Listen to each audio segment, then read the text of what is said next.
Damn.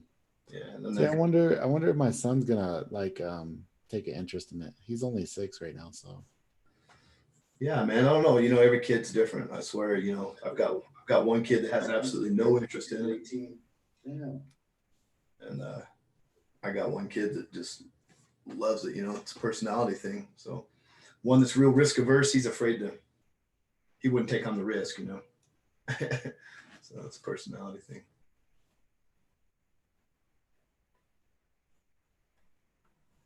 So we got some kind of delay going on here, or what? One that's real risk averse, he's afraid that he wouldn't take on the risk. Oh, one, one. We got some. What's that? Oh, I just heard myself through your speaker. I Oh just yeah, it's playing started on playing. yeah, it's playing on YouTube. Oh, okay.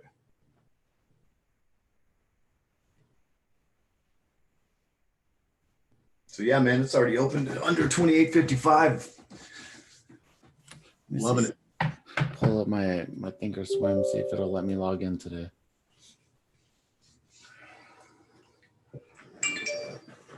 Yeah, I don't have no video, but if you want to hand me the screen anytime, I'll be glad to show charts or whatever. I mean, Okay, yeah, we could do that. I'm looking at ES right now. It's at 28.31.75.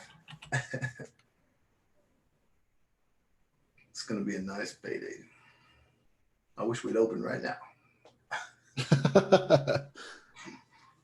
I'm looking. You know what? I'm looking forward to the gas prices being low. I'm like, gas prices and coronavirus. I'm buying flights everywhere for this. Right? Oh man. Let's see here. Like, oh, it sounds like Saudi's like, uh, F you guys. They're gonna try to put everybody out of business they can and all this. Just turn the pump, just crank up the production, I know finger up to OPEC. it's nuts. I have a lot of friends that in southern New Mexico that work on the field, so I hope everything goes well for them. Yeah, those guys are positioned well though, man. The cost of the uplift there in production in South Texas is nothing, man. I mean, Oh yeah. 15, $20 a barrel, they're still making money. Start wrestling you. This is like, let me tell you, it's a public park. I can tell you. The rule says no man's fault.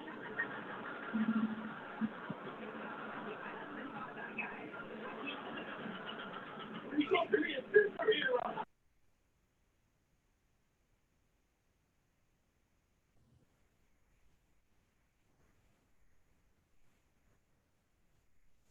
All right, we'll go ahead and get started, man, because I don't want to keep you from your family and know you got dinner. So I appreciate you taking the time to come on here. And so we're live on YouTube as well. And just want to welcome everyone to the Sunday Stockcast is now the official name of it. I used to call it the Sunday Stock Study, but I didn't like the roll off the tongue of it. So someone else give me the Stockcast name.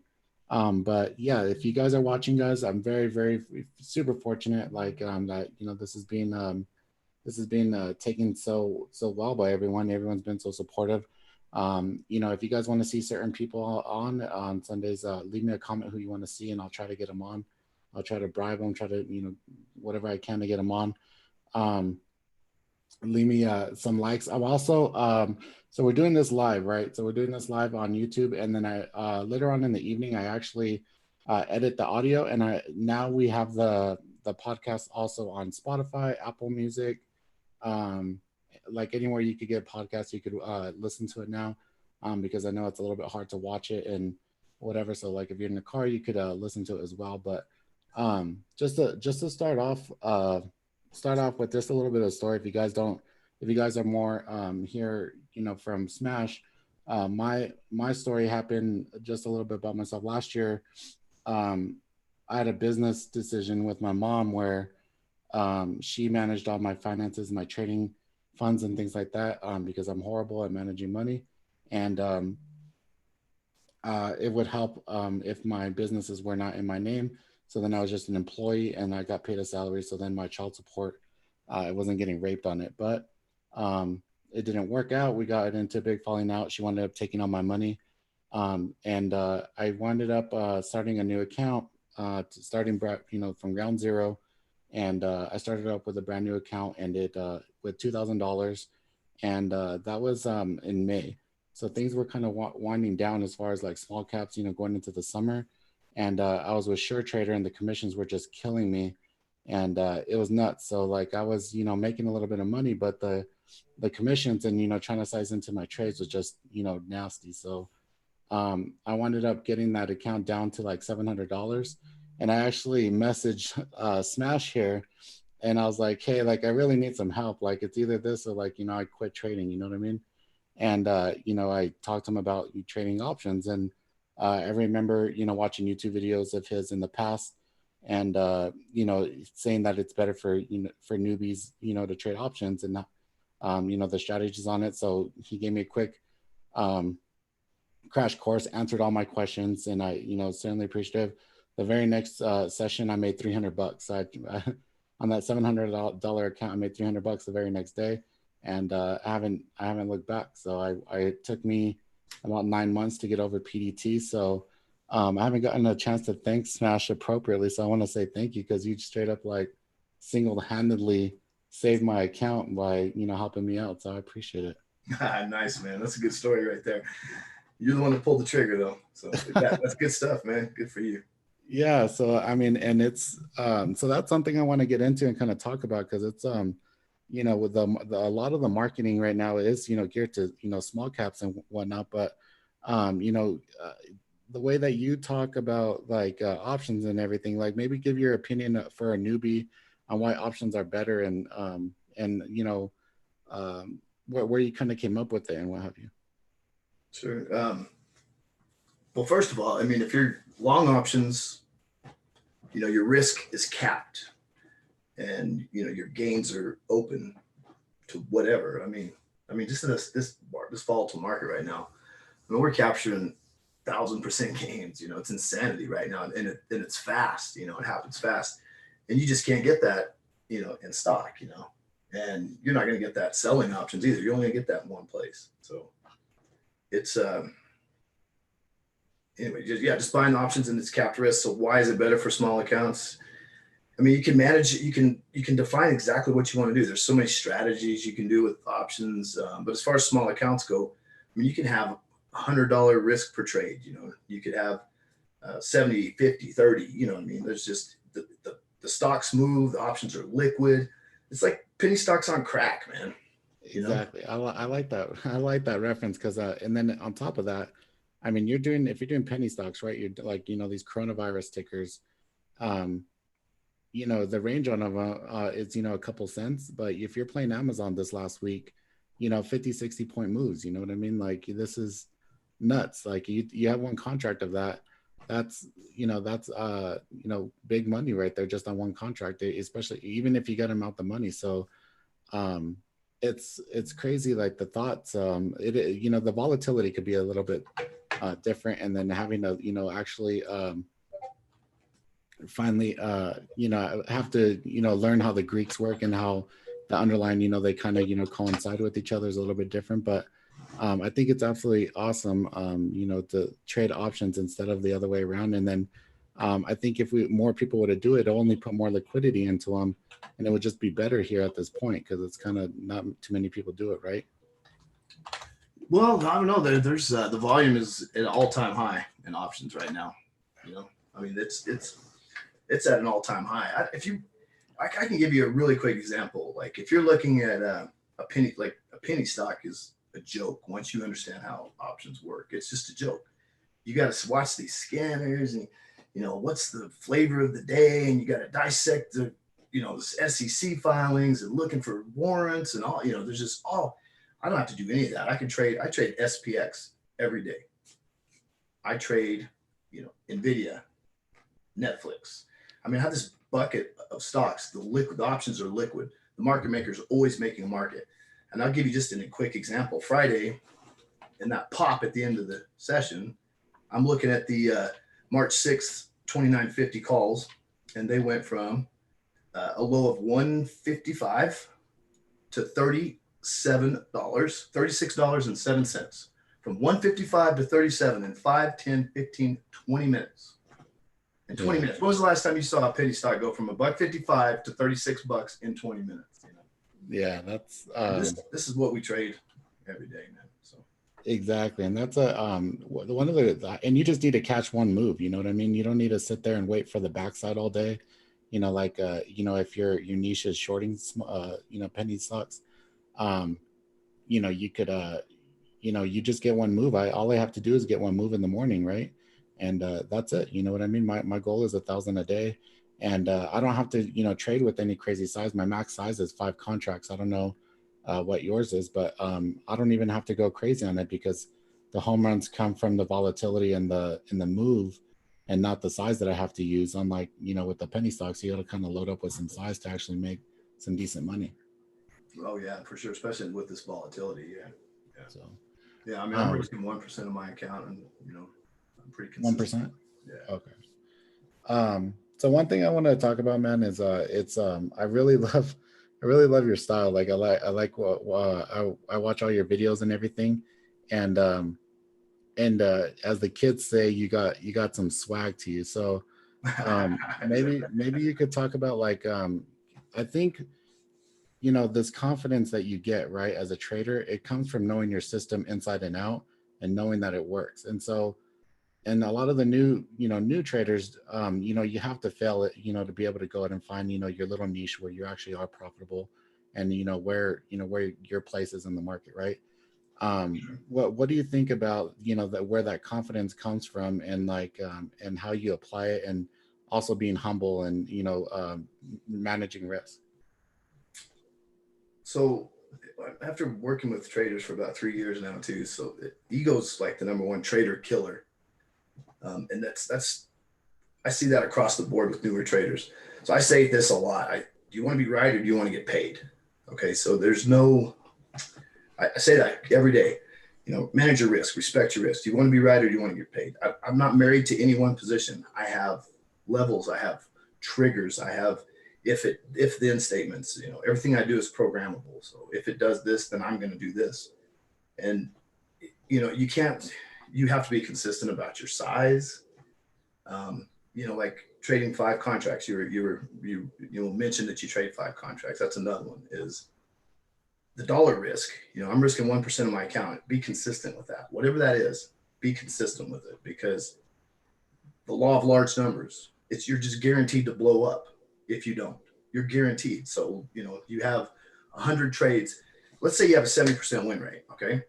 And so 70 out of next 100 trades, you know, 70 out of 100 trades are green, 30 are red, right?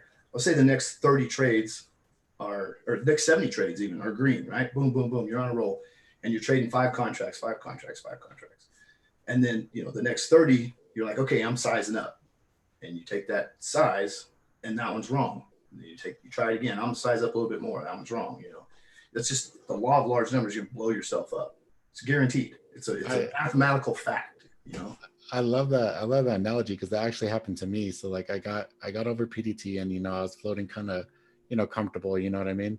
And right. And I was like, well, you know, like with penny stocks, that's what you start doing, right? You start adding a little bit of size. But then I started, you know, adding a couple contracts here and there, and then I got smoked, like, you know what I mean? Right. I had a pretty nice drawdown, and I was like, I was doing perfect, like, you know what I mean? Like I was doing perfect before, and it's just a mental thing, I think. You know, when I was watching the numbers on the screen and seeing, you know, a bigger drawdown, it's hard. And then I was already used to the way that it was. And I mean, I make good money, like on just, you know, 5 contracts. I just need, you know, some volatility, you know, to get me through, you know what I mean? So, right.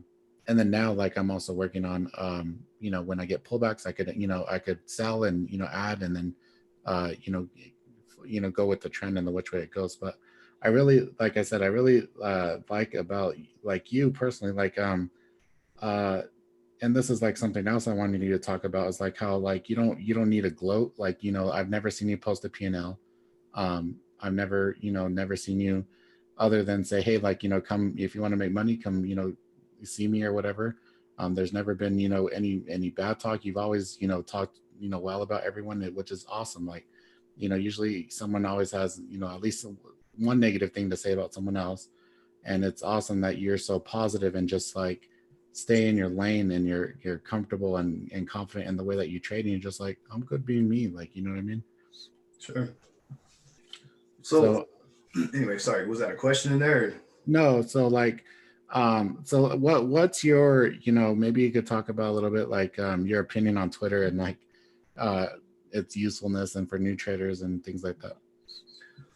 Well, all right. So I don't, I'm not real big on social media anyway. I've tried it. I'm not consistent with it. It's because I don't like it.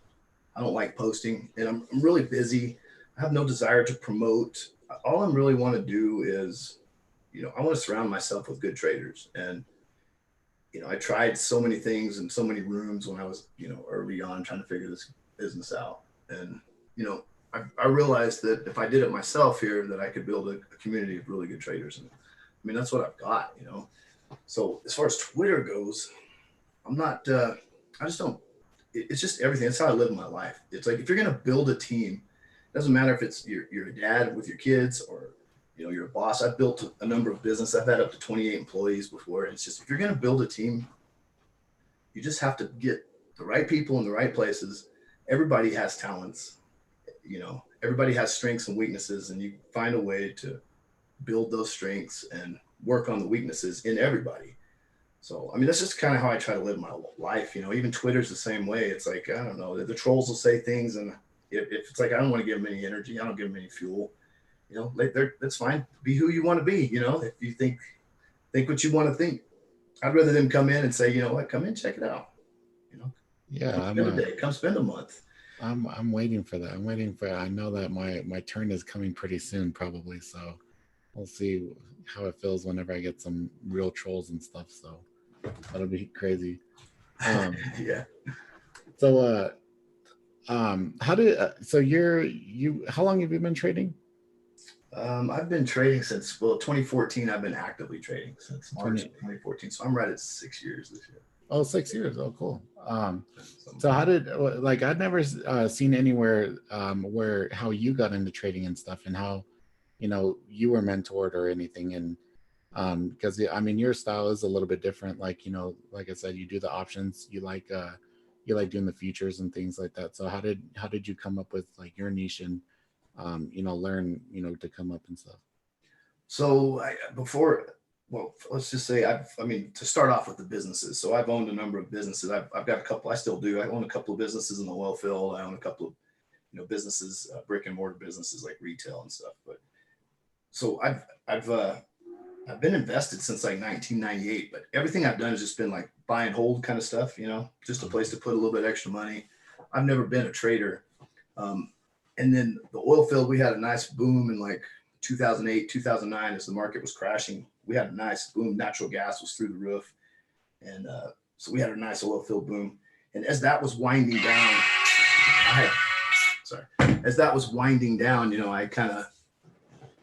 I've been through so many ups and downs, 386, the crash of 86. I've been through, God, this would have been my fourth one or my third really big oil field crash. Right. And I was like, you know what? I'm learning a new skill. So like around 2012, I just went, and I didn't take a single trade. I just went and I got in rooms. I paid 10 grand for one. I spent a year in there. I paid 10 grand for another at the same time. So I was in these two different rooms trying to learn different strategies. I paid 6 grand for another one. And I'm not gonna name any names because Goodness, I'm not gonna plug any of them. But I wanted to find out what was out there, man. So, and I wasn't afraid. I didn't take a single trade for 18 months. Oh, wow. Yeah, I spent a lot of time in these rooms and trying to figure out these other people. And one of the things, like I'll say a few, like Tim Bertani was amazing. I learned a lot from that guy.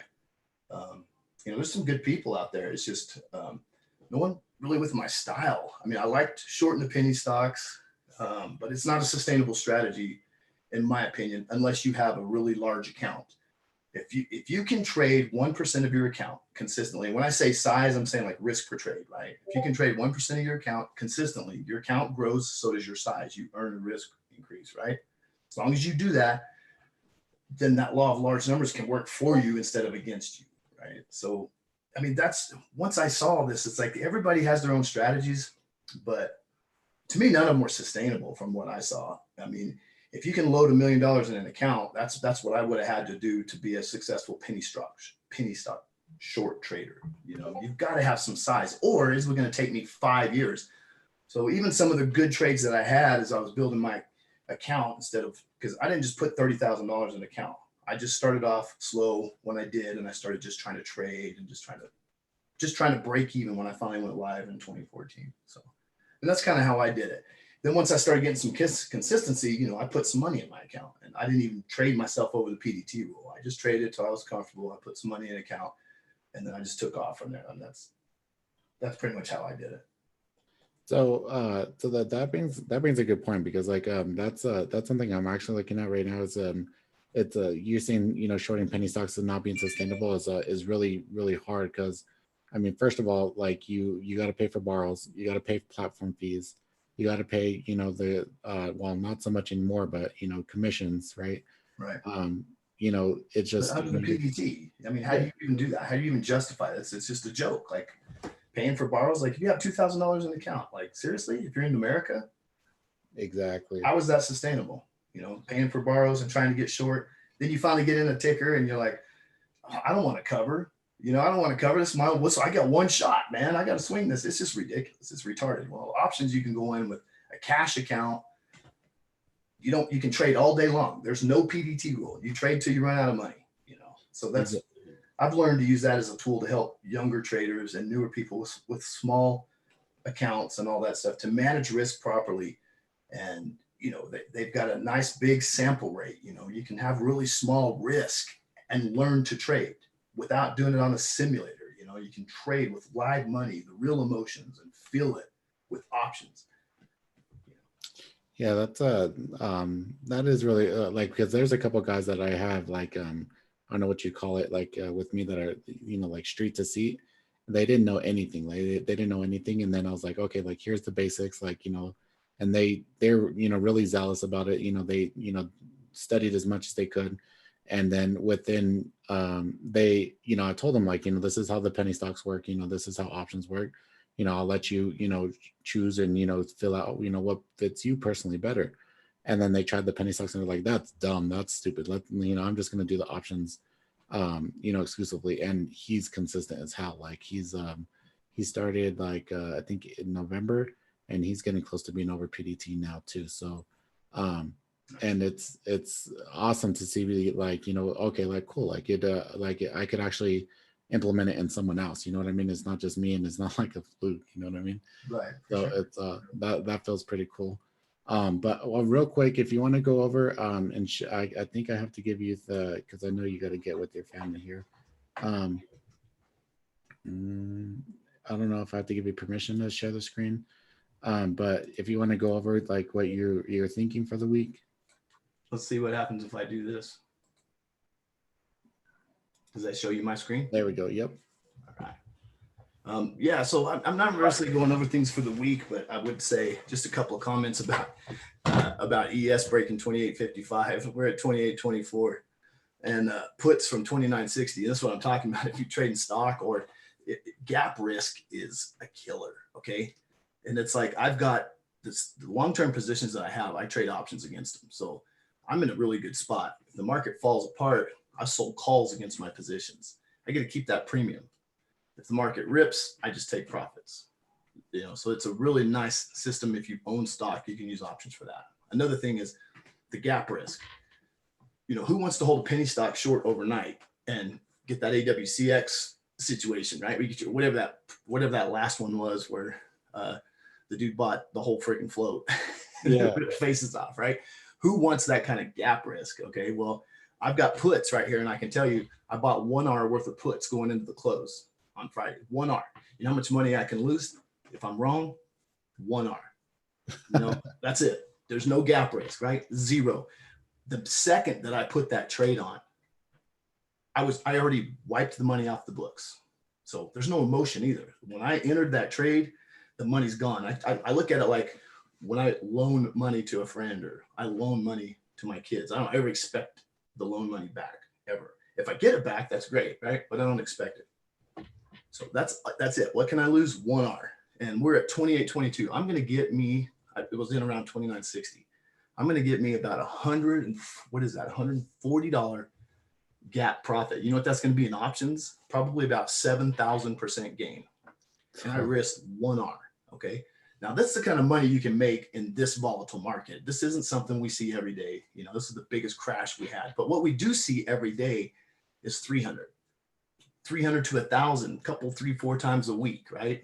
That we see that. This is normal trading. Now, huge, you know, things like this, or this is an anomaly. We all know this is the biggest crash ever in the history, right? Coronavirus, all that. But so I just kind of wanted to show that is like, if you are in a small account and you're struggling with the penny stocks, you can open a cash account.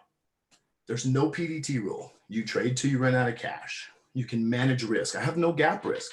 How many of you have been short and can't sleep at night? How many of you have been long a penny stock and can't sleep at night, right? I mean, how do you even hold overnight, right? And if you want to scalp, you can. And then, you know, I get these comments too when, you know, like but how can you catch this move? Well, I've got strategy. I call it the combo strategy. I'll show you exactly how to catch this move. And, you know, I have strategies to do it. And it's very systematic. Like I don't do anything. I don't guess anything. I don't know what it's going to do. I don't care what it's going to do because I'm trading my system. I know exactly where I'm getting in, exactly where I'm getting out. So it's as far as, sorry, go ahead. No, so just to interject that's a good, I mean, this is, so I usually just, I guess you would call it scalping, you know, the options just intraday. Sure. But I'm starting to realize, like, I don't know if you've seen the trade that I had on Tesla. That was like a week hold. And within that week, I made 104,000 and went on the way up. And I started realizing, I'm like, wait, like, you know, the big money is made when you're actually holding these things for like, you know, a longer, period of time. Do you feel comfortable like holding overnight, especially with the way stuff is right now? Well, that's all I do is, I mean, I swing. I use multiple strikes. Okay, I use 1 or 2, 3 strikes. You know, I use strikes to day trade. I use those to capture profits to pay for my swings. I'm always overnight. Yeah, always. And, you know, that's what I mean. It's like, okay, I'll tell you one of the things from this pullback right here. This is how you trade a pullback. This market crashes. My system said to buy. There's 4 places I wanted to buy. Here, you know, okay, my system said buy here. Well, I bought here. I was 10R long right here because if this could have held, this was going to be just a nice normal bounce that we've seen in this market. Now we did fall further, but I'm not going to get into my strategy, but I am going to, you know, this was the best one, right? So I was 10R long right here. And then each one of these, I got in a couple of R at every one. So this very last one, the one that worked, paid for everything. Now, granted, I was already paid for. This 10R right here was about 80% of my profits from that week. That's what I got in with. So I wasn't even risking anything as far as like, you know, big money. I wasn't, but if I was right, I would have got paid really well. So then on top of that, you can get short. Well, I'm still long. I'm still holding these options. They haven't expired yet. Okay. I was still holding these options. They haven't expired yet. I was still holding these options and they haven't expired yet. So this one here, the one that paid, it paid for all of this. And I got the other ones that I bought here, they came back. They came back in the money and I sold them for like a 30% gain. Well, they were going to be 100% loss, right? And so I ended up taking these all as a loss, but these all paid for that, you know, and then some. That's another good point that I like about the options too, is that like with small caps, like if you want a box, right? So, you know, you strategy a box, you have to have a whole nother account. With options, you know, you just pick another strike, you know what I mean? Or go, you know, go puts. You know, if you got calls, you go puts, and you could go, you know, say there's a downtick day, you know, and the overall when it was going up, you could grab puts on that, you know, just single day. And you don't need another account, you know what I mean? You don't need another account to be able to do it like you do on an equity. You just pick a different strike price, and that's really cool. And that's something that I kind of realized on my own, like you were saying, is that like you can look at the bigger plays and then have, you know, the intraday ones, you know, pay for the big. So even if it goes to shit, right? Like if it goes, you know, crazy, then it's already paid for. Like who cares? It could expire and it doesn't even matter. Yeah, for sure, man. Exactly. And like, that's what I say. When I leave my desk at 10, I like anything that's left is paid for. If it's not paid for, I generally just cut it because I'm not going to babysit, or it's within my risk profile. Like I'm good. You know what I mean? It's okay. I've risked what I plan on risking. I'm not afraid of a red day. I'm not afraid of a red week. It's just, I'll pile in when I think a big move is coming, but I like to pile in 1R and that's it. And then as I see other signs and I make a little money day trading, I use 80% of those profits to pile in another strike, to pile in another strike. I might be in 10, 15, 20 R by the end of the week, but all I've done is use profits to build that position. I literally risk, 1 or 2 R of my account originally. And then as I day trade it, I take those profits and pile in. I've done it. That's how I had the biggest trade in my career last year. I happened to get in a 2-week swing. We were at 293 on SPYs, 29.30 is right before the day that Trump came out and started hammering on Powell. Powell. So I had a 2-week swing on. I was going to be short, and I bought puts and I rolled into them the whole week, and it was planned 2-week trade. Well, Trump gave it to me in one day. He came out bashing Powell, and we dropped. I got my 282. My final target was 272, or 278, and we hit 282. So I hit 5 of 6 targets. I dumped everything except one strike, and I kept half of that because it just went like 1,100% gain. So you're saying, to go back to the confidence thing, it's knowing that your system works, right? You did the homework, you did the back testing, and you know where your profit target is, you know where your set risk is, and that's it, right? So because with me as well, like I've been called by my mentor that I have right now, I've been called a cowboy. He's like, you don't get out on these pullbacks, do you? And I'm like, no, like, I'm within my risk, like, it hasn't hit my profit target, like, I'm good, you know what I mean? Like, I think it was the day on Tesla, I got up to 768 or something, and then it pulled back. And then he's like, why don't you take profit then? And I was like, well, I took some there, and but it's still within my my criteria. So, and he's like, man, I would have took it on. And then the next day it gapped up, and he's like, I hate you, like. And so see, to me, that's like that's not my system. You know what I'm saying? Like, my system tells me when to exit, my system tells me when to get long, when to get short, when to exit. If it gaps up the next day, then I just got lucky. And that's not how I want to trade. It's not sustainable.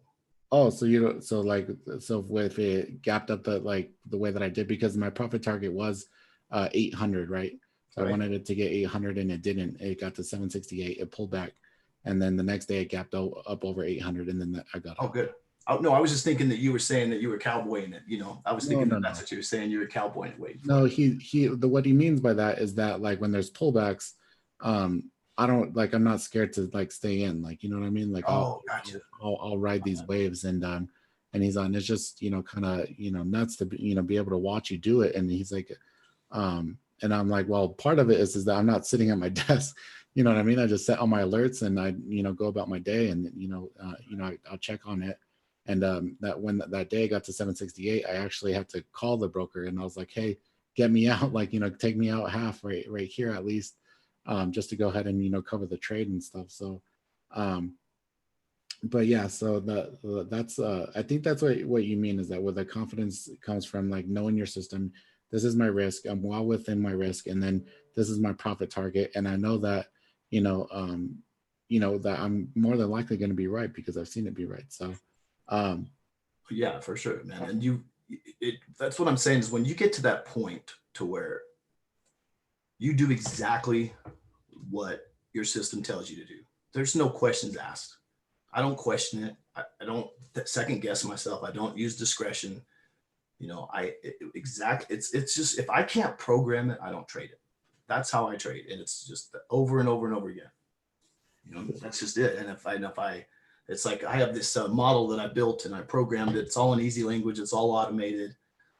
I don't even have to draw lines on my chart. I can tell you exactly what I'm going to do, exactly when I get a trigger, exactly when I'm going to sell. It's programmed. I can, I'm still mastering the program side, so I'm trading it manually. But if I can't program it, I don't trade it. So I thought you were saying that, you held some because you felt like it was going to gap up. No.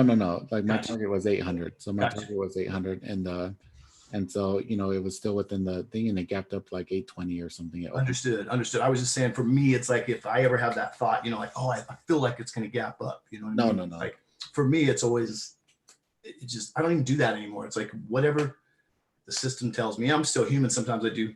We sit there and talked one day. I was on both sides. I had calls that I banked on during the day. I bought the puts into the close, and we were sitting there talking. We had a group of guys from the room, and we're all chatting at the close. And I was like, man, I don't know, this is some crazy stuff. I'm just going to take these puts off here. and I took an 11-cent loss, and I woke up the next morning, it would have been $120 gap down, you know. Oh my goodness. You know, it's just stuff like that. It's like, man, just follow your system. Right. And so I'm still human. I still do that sometimes, but that's a constant thing, is I'm always trying to drill in everyone's head. Just follow your system. Just follow. That doesn't happen very often, but I'm still, you know, I'm human. It still happens. All right, guys. I got a question here off of Twitter. Then we're gonna let Smash go. He's gonna go hang out with his family. If you guys want to keep on hanging out with me, I'll go over some charts and stuff for the week. But the House 64 on Twitter asked, "How was your guys' journey to overcome the last hurdle before becoming consistent profitable? Meaning you finally making money, but then you give it back, almost like self-sabotaging your own trading because the journey has been so long that it feels surreal that you're finally making it."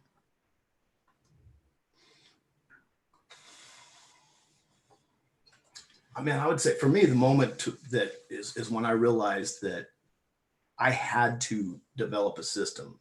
So I like to work around a core. When I was trading more stock and less options, I still like to work around a core. I was constantly developing a system. And so for me, that was the big difference, is as I stopped using discretion and I started trading the system. That's when things really turned around for me. Now, I was young and I still used discretion. I was a young trader and I kept, you know, second guessing my system, and I kept, you know, doing things like that, taking those trades or taking things off early because I didn't really trust it. But in time, if you keep working that system and you keep looking at it, and even if you don't take the trade, if you look every day at specific, and I suggest exactly the same tickers every day because they have a personality, whether you know it or not. I can tell you what Netflix is going to do, right? That's how I see it. And when you understand, because you know the players in that game that play that stock a lot, it's a huge, huge edge, right? And to me, that's just it. You get systematic and stop being discretionary. Let your system define. And when you really believe that, and you believe that story that you tell yourself, if you believe it, you'll do it. And that's when the money just comes in, you know. You just trade well and the money will come. Exactly. Like I love that you said that, because I tell people that all the time, that like tickers have personalities, and it's absolutely true. Like you know, Tesla doesn't trade the same as, you know, Netflix does, and you know, as does you know, Shopify, or you know, whatever. And I have, you know, members that absolutely love like Shopify and what's the other one, Roku. I freaking hate Roku. And I'm like, you know, why are you playing this? Like, it's $100, $200 ticker or whatever it is, and you know, you're gonna get $2-3. Like, but you know, for them, like they like playing it. They, you know, they understand it better. But people kind of look at me a little bit weird when I say it has a personality, and you have that relationship with them, and then that's why, you know, if you start, you know, every time you touch it, then and you're getting, you know, burnt on it, that's when you put it on your do not trade list, right? And you cut it off, like, you know, you cut it off like a bad girlfriend, and you know, I hate to see her go and I love to watch her leave, you know what I mean? So I don't have a bad trade list, but I hear that a lot, but I don't have you don't? Oh, I do. I have a couple of them, and I'm like, no, I'm not, you know, I just can't, you know, we don't get along. I'd have a, you know, I can't get a, you know, whenever, like, I don't know what it is, like, you know, my system just doesn't work with it. So yeah. Anything that I want to trade that I've maybe that's kicked my ass, I'll make it a point to learn it. Now, I may not trade it that day. I'll watch it like a hawk and I'll get to know it, and then I'll trade that thing. I'll get my freaking money back, and then I'll leave that thing alone. So to answer that same question that guy was asking, you know, me too. So you know, everyone goes through that point, right? So everyone, you know, goes through, you know, there's the stages of trading. So where you're unprofitable at first, you don't know what you're doing. You're just kind of taking trades at random, and you think, oh, you know, this is a good spot. It looks good. Or you're following, you know, even worse, you're following someone into trades, right? And alerts or whatever it is. And then you get to a point where you're actually extracting money from the market, right? Not consistently, but then you consistently start taking money from the market. And then you have this huge bad day that wipes it all out, right? And then you're kind of back at square one, and you know, you do it all over again. And for me, I've talked about this before, is I got tired of my own bullshit. Like, I got tired of it, where it's like, I know how to trade. I know how to, you know, extract money out of the market. I know my system works.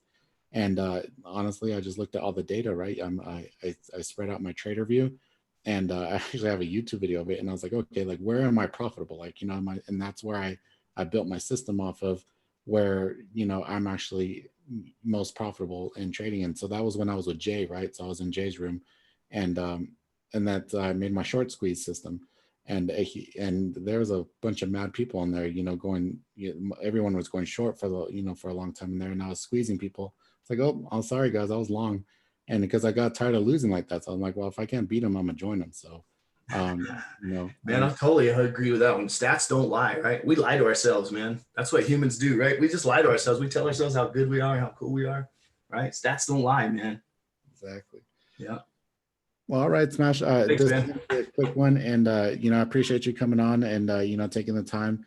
And yeah, we're planning, guys. I think Smash had said, and I haven't really talked today about it, but it would be nice to have me, Jay, and Smash all on, and that'll be just us hanging out, shooting the shit, and that'll be pretty fun if we could get all three of us. The time difference is going to be hard, but we'll work on it, see if we could all get all three of us on at one point. Sounds like a plan, man. All right, brother. Yeah, enjoy your evening, sir. See you. All right, guys. Is there any questions or anything you guys have I could take a look at and help you out over the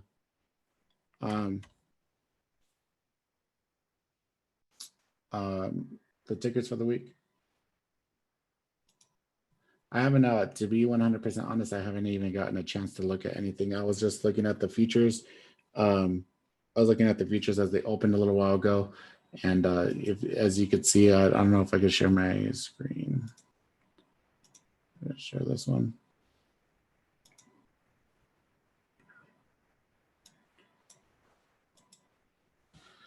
So I'm sure Smash is also like, looking at these same areas. As far as the features, I'm really new to actually watching the features for the way that the actual market doesn't move, to be 100% honest. And then, so if you're looking here, so if we're looking at the SPY, right? We go ahead and we come out.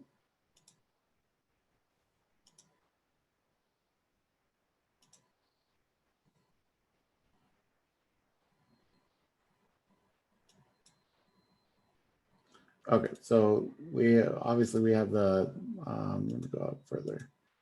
So right here, we start getting around to what I was talking about on Friday with my guys, is around 280, 285, 284 right here would definitely be pretty bad news here. We got the support here in this area, so we'll see what happens in there. But with the whole oil thing that's going on, it'll definitely be interesting the way that everything does react. And I think there was some new deaths in the coronavirus this weekend. So I think they say that up to 16 deaths now.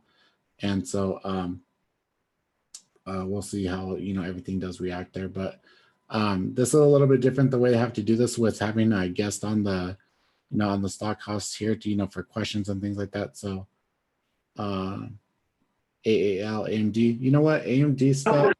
I'm wanting to get AMD like for the for when it actually everything starts bouncing on the way up. I'll probably get some long-term AMD, bro, to actually hang on to. And NVIDIA. So NVIDIA and AMD,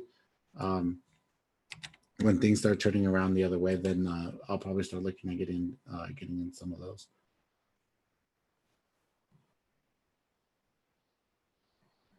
Was there anything else, guys? I know it's a quick show. I found myself very blessed, to have Smash on, but to make time in his busy schedule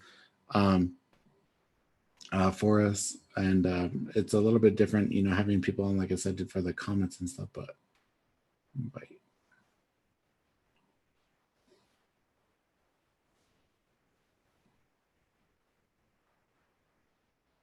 trying to see the chat. There it is.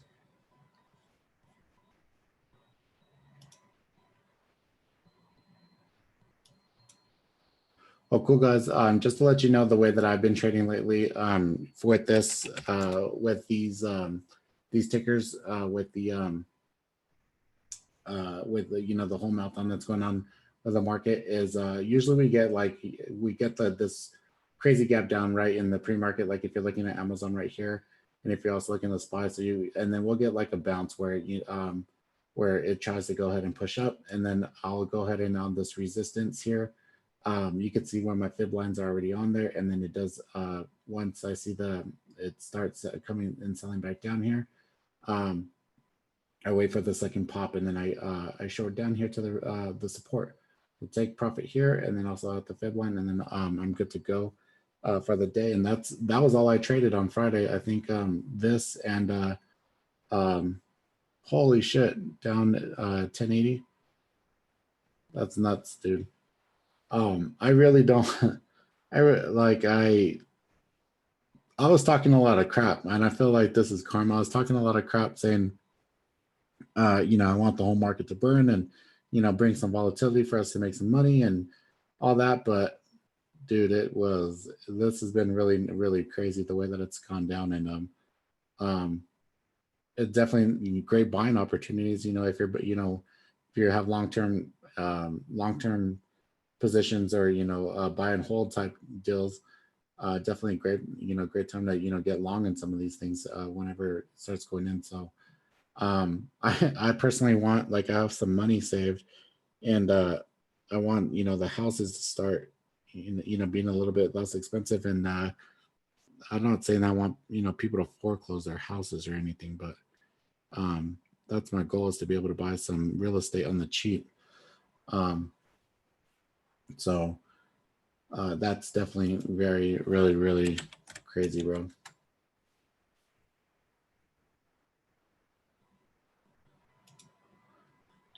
All right, guys, we had a short one here today. I'm really looking forward to having Smash and Jay on at the same time. So it'll be like a generational type thing. So Jay was with Smash, and then I was with Jay. So it'll be really cool to actually do it. Maybe we could do, maybe I could talk him into maybe like on a Friday where we could do like where we're all trading together. I think that would be really awesome, is that we're actually all trading live together. That would be really cool. See if I could talk him into doing something like that. So, all right. But I appreciate you guys coming in. Make sure you leave a comment on who you want to see on the Sunday Stockcast. I've been, like a madman trying to find as many, guests as I can. And I definitely want to get everyone. And this is cool for me. This is a cool experience for me to be able to see everyone that is, that comes in and, get the perspective and be able to talk to them. And I almost get to speak on a peer basis now. Like, I'm not like, on the student basis, as a peer basis. There's a lot more understanding for me as well now too, now that I'm, an educator as well. So this is really cool. And I'm glad, we came up with this. And I just want to, give value back to the community and go over everything. So if you guys leave me a comment on who you want to see in the Stockcast. Also like and subscribe. It means a lot to me. All the likes and subscribes, guys. I built the channel from nothing. I remember having 0 followers, and now we're getting something to actually be a little bit proud of. So share with also your friends. Share with a friendly trader. You could also catch the Stockcast. It's on Spotify and Apple iTunes. Or iMusic, whatever it is. So if you need to download it, you need to listen to it on the go, you could also listen to it. It'll be available Monday mornings, just the audio on the Stockcast, the podcast part. But appreciate you guys. Make sure you guys stay money biased. We'll see you guys next Sunday, right?